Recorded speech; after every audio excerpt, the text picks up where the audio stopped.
Bakit pilay ka? May injury sir eh. Na-injured sir, na-injured. Misis mo? Wife ko sir. Ano? Personnel ng LTO, saan mo na-meet? Doon sa kabila? Sa kabila sir, yung sa operation nila sir. Dapat magbayad na kami sa penalty sir, yung defective headlight. Pagkatapos sir, yung may evaluator doon sinabi na dapat may penalty kami. Mayroong sinasabi nung evaluator na may violation ka pa na unregistered. Yes po sir. Babae, lalaki? Lalaki sir. Anong itsura niya? Parang ano sir, may edad na sir. Okay, let's go. Patawag natin. Isang LTO evaluator ang inaksyonan ng ating bida dahil umano mga idolo sa isang driver na nagtungo sa LTO para isettle ang kanyang violation. Ngunit laking gulat niya mga idol dahil nadagdagan pa ang violation niya. Instead na isa lang, naging dalawa. Nadagdagan ng unregistered vehicle ang kanyang violation mga idol na may multang 10,000 piso. Mantakin nyo mga idol, walang nagawa yung driver kundi bayaran ang nasabing violation. Kaya sa kanyang pagdududa, ito ang dinulog niya sa ating bida. At napag-alaman ni Congressman Busita na hindi pa expired ang rehistro ng kanyang sasakyan. Kaya all the way from Luzon mga idol, biyahe pa ang ating bida patungong Cebu para aksyonan ang nasabing issue. Kaya tara, sabay-sabay nating panoorin ang susunod na eksena ukol dito. Pero bago yun, huwag nyo kalimutan mag-subscribe. Alright.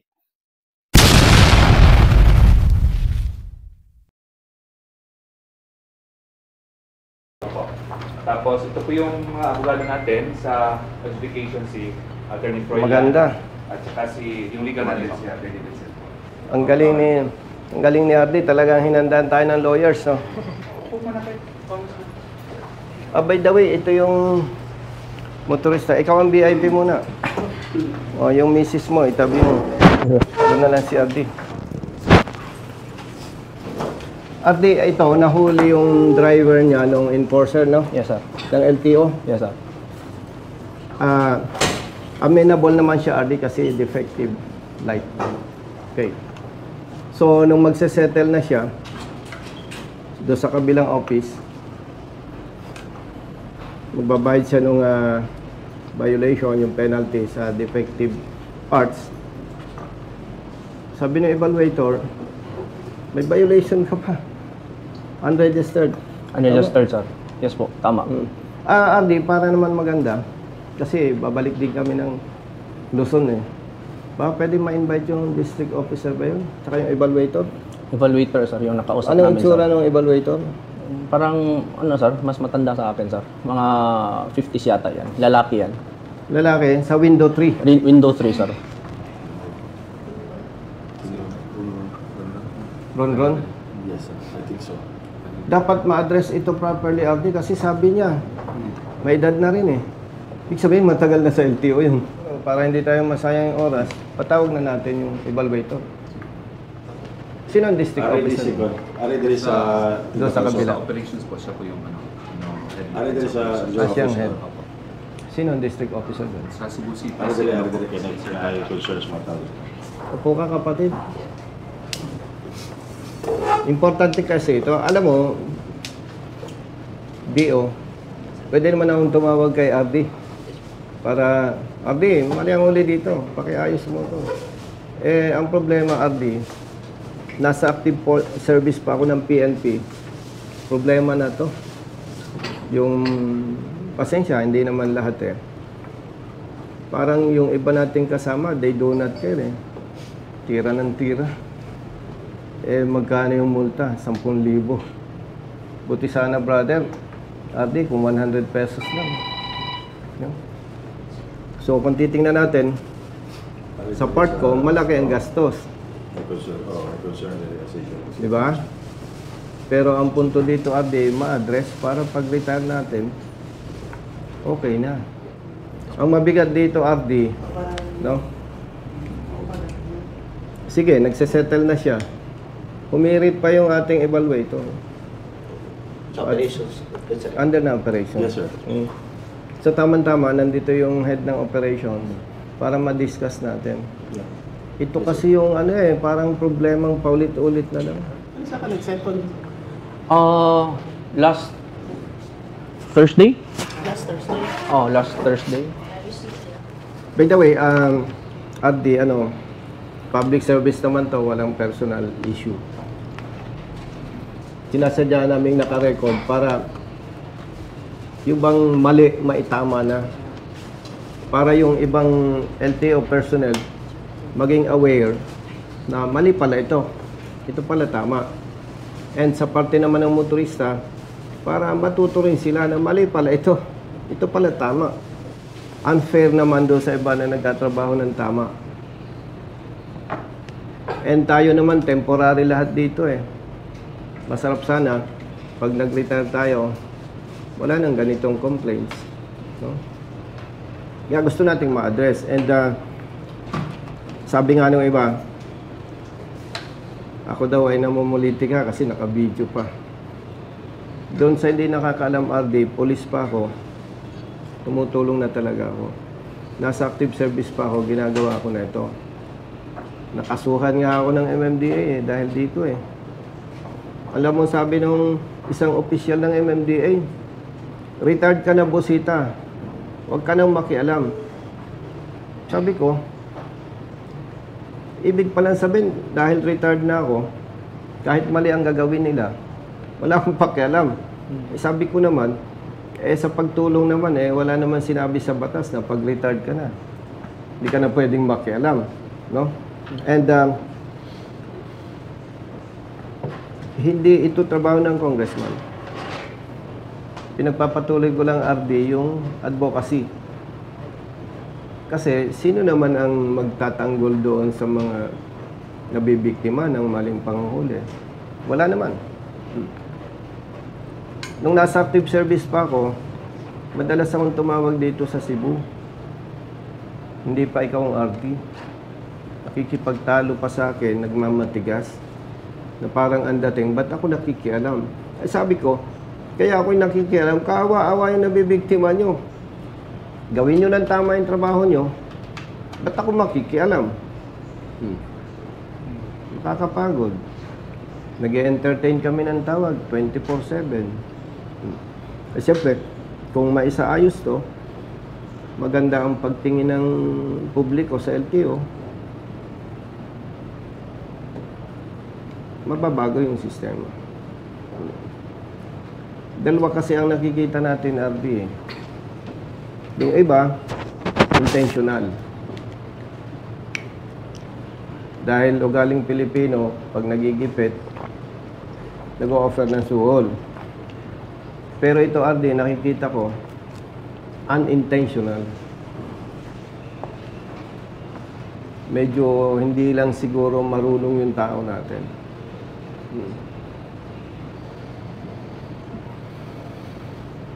So, hintayin na lang natin yung evaluator. Yung Assistant Regional Director. Maganda, umattend tayo lahat para ma-correct. Actually, madali naman tong i-correct eh. Sino kaya ang pinakamatagal na dito sa LTO? Kayo?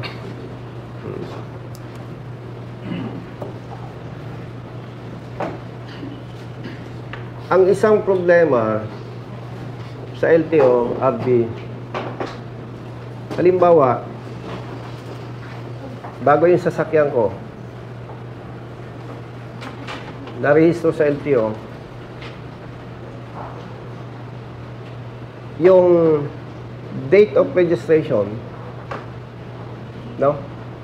Or month, hindi tugma doon sa ini-issue na plaka.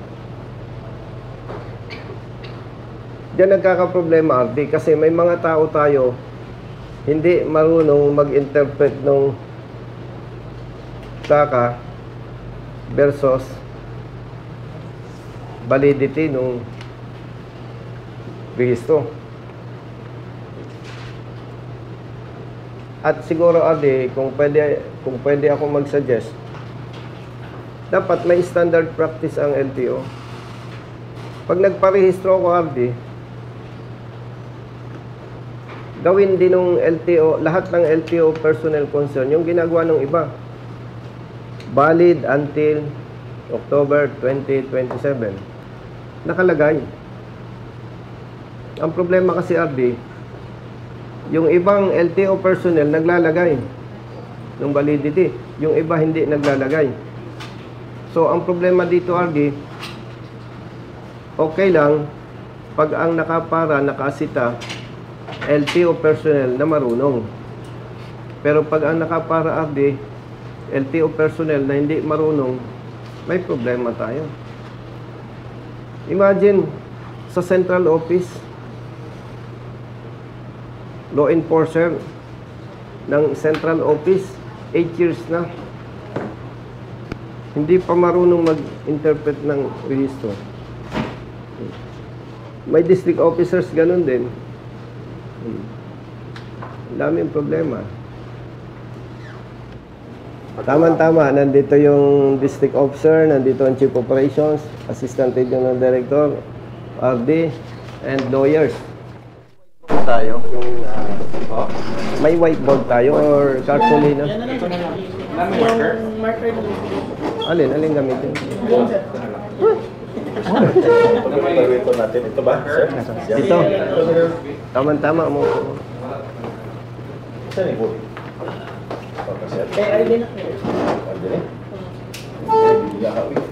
Pwede ba dyan? Pwede lang, sir. Ma-erase ba yan? Ma-erase yan? Parang ng folder.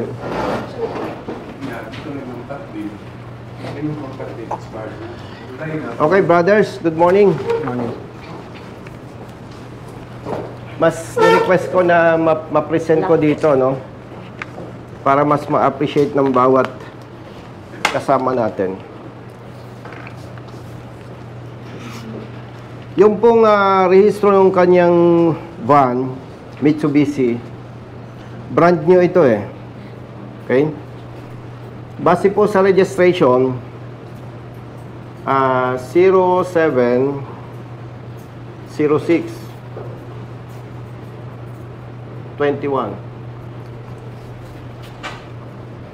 So, ibig sabihin, ito po ay July. Ano po? Ganon din po yung kanyang official receipt. Ang MBUC, chinarge po siya ng LTO ng 6,000 pesos. Evaluator, ibig sabihin, 3 years. Tama po ba? Kasi sa light vehicle, 2,000 per year. So, ibig sabihin po, naka-registered siya ng 3 years. So, kung 3 years siya registered, ibig sabihin po, July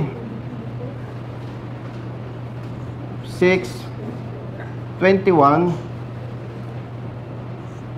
magkakount tayo ng 3 years, 22, 23, 24.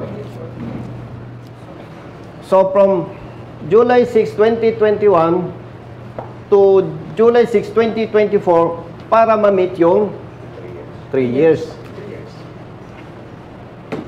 Okay? Now, ang na-issue'ng plaka po sa kanya, plate number,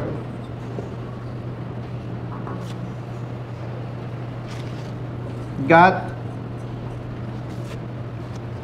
9145. 5.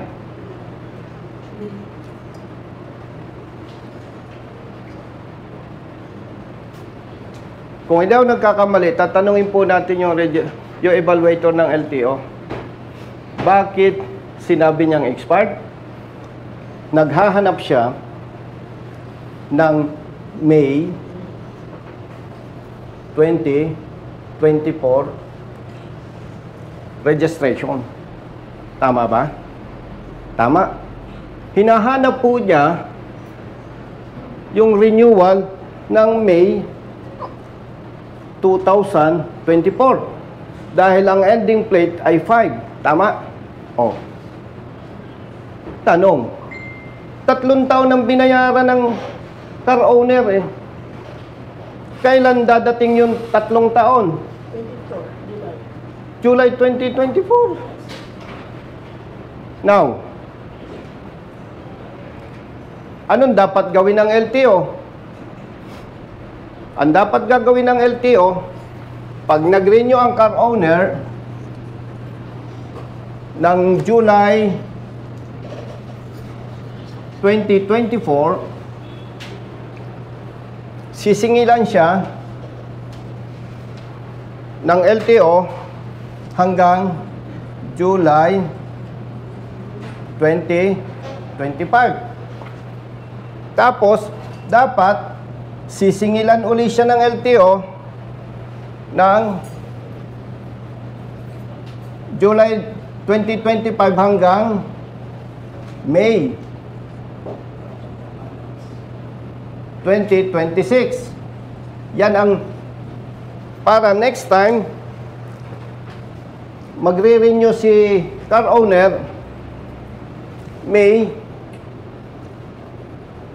2027. Mukhang si ARD sanay na sanay eh. Sabihin nyo po kung tama ako. Tama, sir. Oh, RD.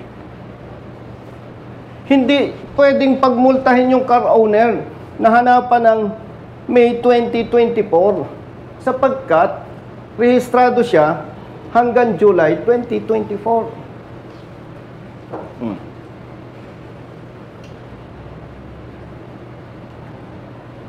O ay nagbayad yung car owner ng 10,000 pesos. Kapatid, with all due respect, ang mali sa'yo, may ticket na, magmumulta na, humirit ka pa.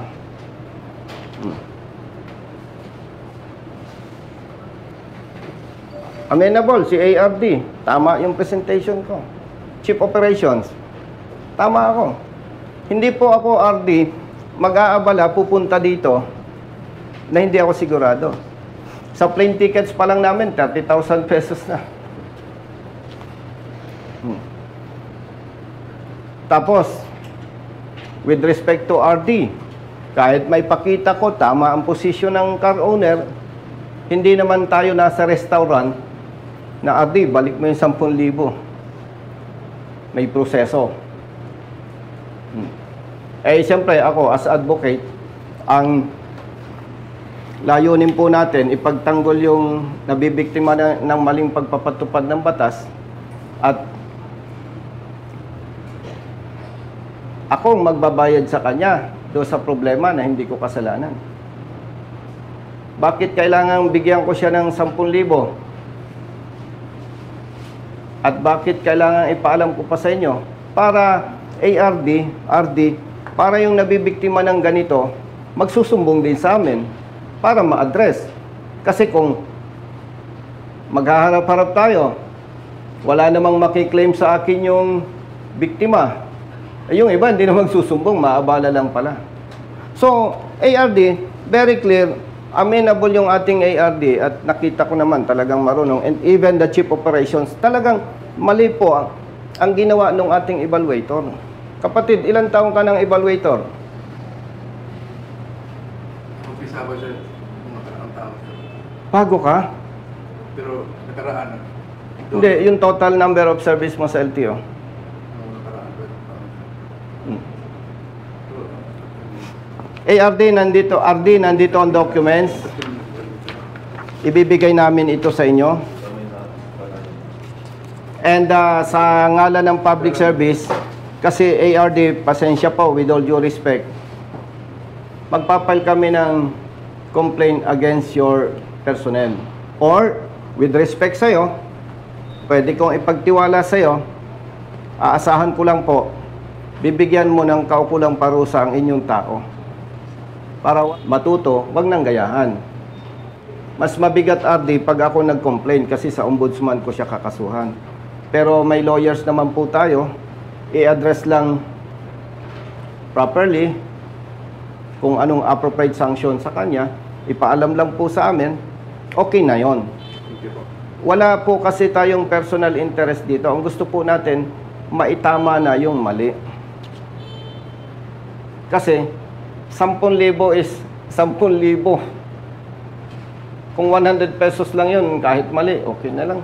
10,000 pesos. Mabigat po. Mabigat. So, iwanan ko po itong kopya sa inyo.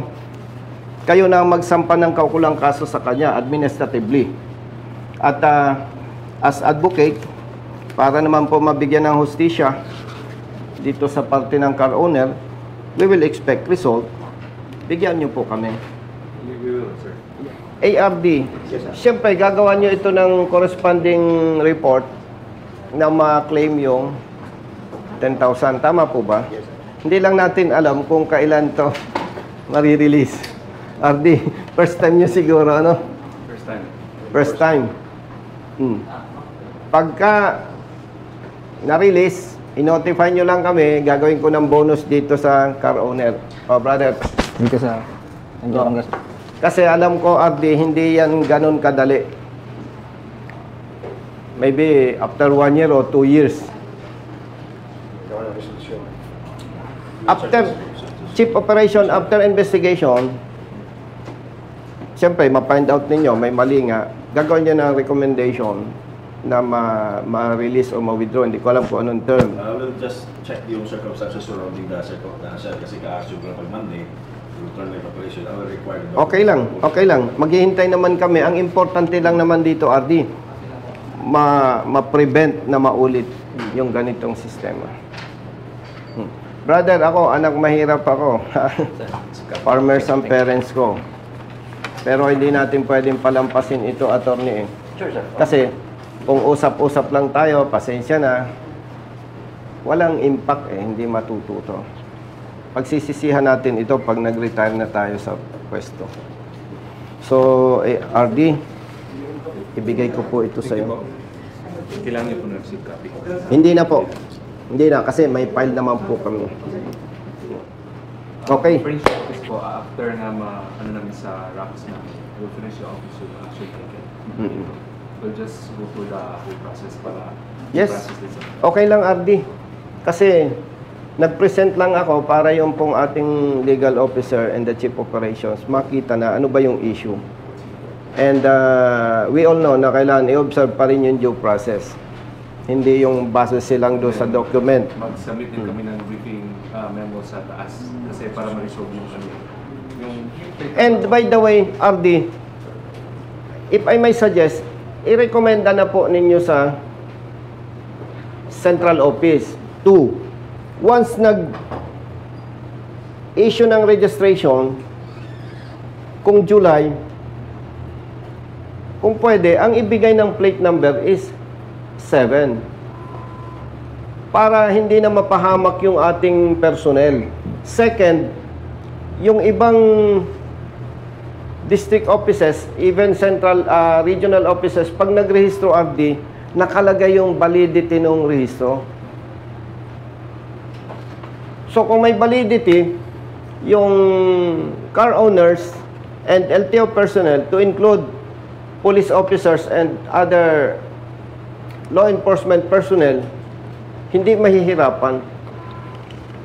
Lagyan po ng validity. After ng administrative proceedings namin, kung whatever is the result, i-recommend din namin doon sa central office. Kasi RD, ang maganda po, kung let's say talagang may problema pa sa plaka na minana ng present administration, ito naman minana ng present administration kaya hindi ko sinasabing, oh kayo LTO, ganon.